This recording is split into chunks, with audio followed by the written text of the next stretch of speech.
Well, the first thrill tonight was to find myself for the first time in a long time in a movie on prime time. My fellow citizens of this great nation, the major issue of this campaign is the direct political, personal, and moral responsibility in the White House and in the Congress for this unprecedented calamity which has befallen us. They tell us they've done the most that could humanly be done. They say that the United States has had its day in the sun, that our nation has passed its zenith. They expect you to tell your children that the American people no longer have the will to cope with their problems, that the future will be one of sacrifice and few opportunities.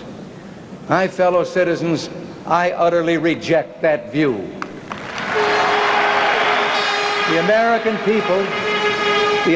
people, the most generous on earth, who created the highest standard of living, are not going to accept the notion that we can only make a better world for others by moving backward ourselves.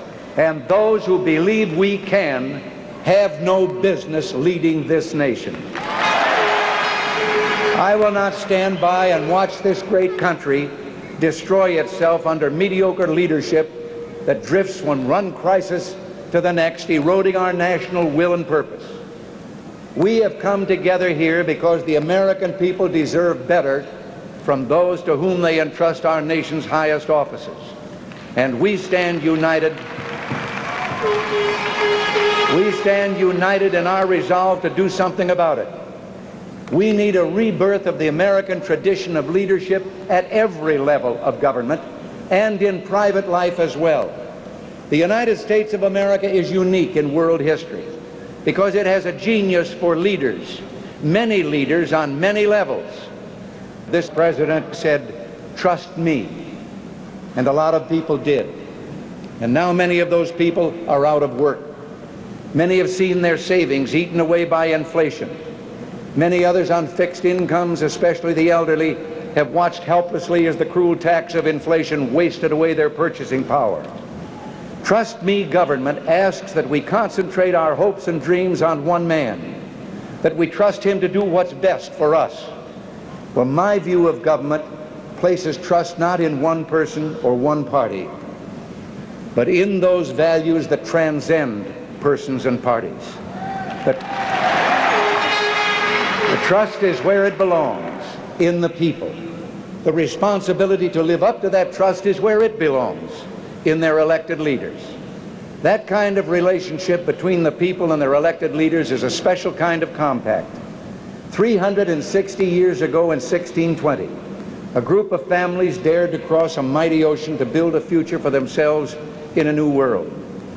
When they arrived at Plymouth, Massachusetts, they formed what they called a compact, an agreement among themselves to build a community and abide by its laws. This single act, the voluntary binding together of free people to live under the law, set the pattern for what was to come. A century and a half later, the descendants of those people pledged their lives, their fortunes, and their sacred honor to found this nation. Some forfeited their fortunes and their lives. None sacrificed honor.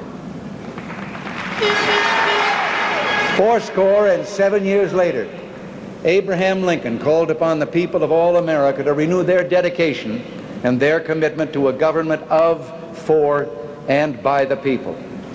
Isn't it once again time to renew our compact of freedom? To pledge to each other all that is best in our lives, all that gives meaning to them for the sake of this our beloved and blessed land. Together, let us make this a new beginning.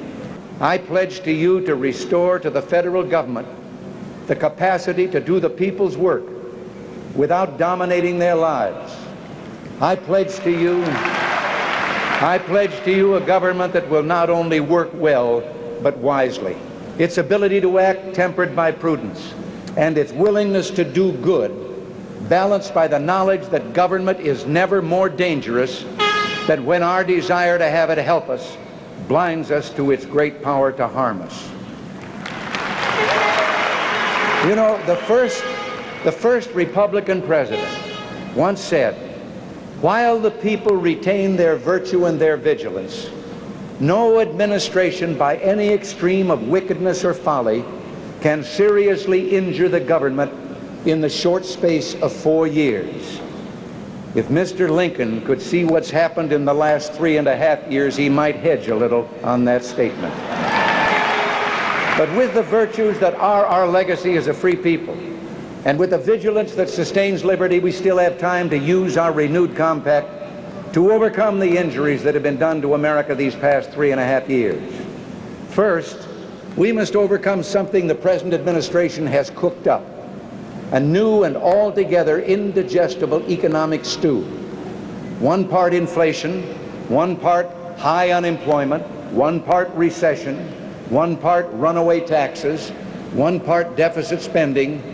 It's an economic stew that has turned the national stomach. Ours are not problems of abstract economic theory. These are problems of flesh and blood, problems that cause pain and destroy the moral fiber of real people who should not suffer the further indignity of being told by the government that it is all somehow their fault. We do not have inflation because we've lived too well. The head of a government which has utterly refused to live within its means dares to point the finger of blame at business and labor, both of which have been engaged in a losing struggle, just trying to stay even.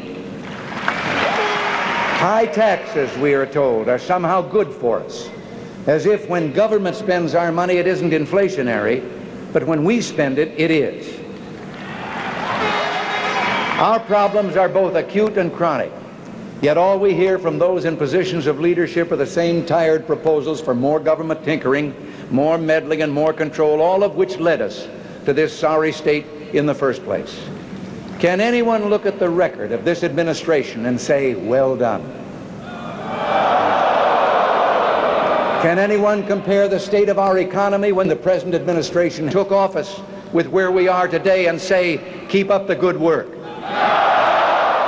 No, we've had enough.